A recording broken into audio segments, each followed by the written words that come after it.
The school cannot continue to do what they have done. They've done it for 4 years without our knowledge, without parental consultation.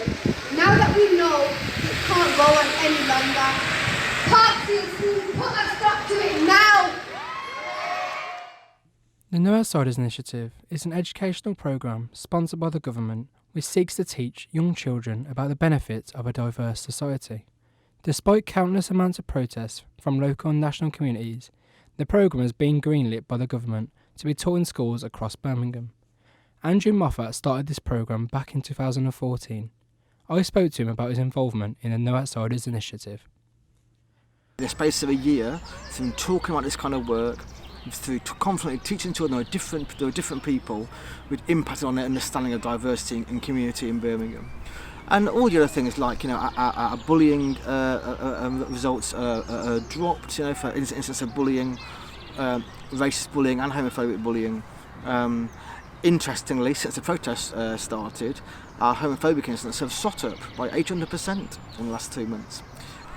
We can't stop teaching about equality, and whether it's No Outsiders or it's something else, we've got to find a way to teach about equality in an inclusive way that involves everyone. And we can't say, well, we'll miss out disability, or we'll miss out LGBT, or we'll miss out, age. We've got to talk about everyone. So that my focus is on how to make this work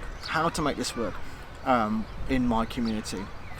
Afterwards, we sat down with Sarah Hewitt-Clarkson, head teacher of Anderton Primary School, who spoke to us about the protesters and how they've affected the day-to-day management of her school. See this 31-year-old young male who I've had a meeting with him, screaming and angry, furious, that in our school, as in every other school in the land, we sometimes say, some people have two mummies, some people have two daddies, it's okay to be gay. And he's very, very angry about that.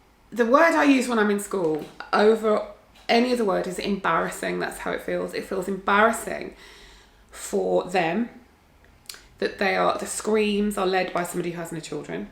It's embarrassing that they don't really know what they're protesting about, and the protest changes.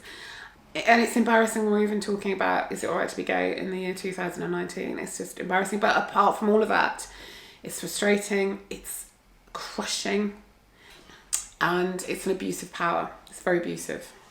Founder of the Birmingham Asian LGBT organisation, Karkan Qureshi, discussed the importance of cultural acceptance and achieving equality inside a Muslim community. I personally find that this No Outsiders programme has been really controversial within the community, predominantly Muslim community, is because from my understanding, growing up in a Muslim household and with other peers as well, a lot of people will say that the Quran teaches that homosexuality is a sin, but with my research and my understanding and talking to other people, it doesn't actually state that at all, and nowhere in the Quran does it say that homosexuality is a sin. And I also feel that those who are driving the protests, there might be some other motives as well behind that. What those motives are, I'm not too sure, but what I feel is that they need to step away and reflect on what they're doing, because at the end of the day, what I'm concerned about is how it impacts on the children in particular. For example, when I went to Anderton Park School recently, and as I said, there was their ice cream van on the one side and the kids were protesting with their parents and others on the other side, and you could see that how quite torn they are.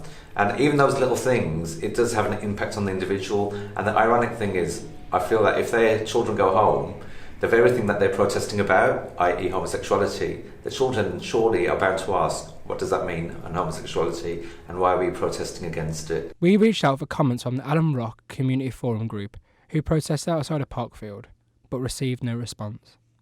I'm Aaron Spencer, reporting for Story Hub.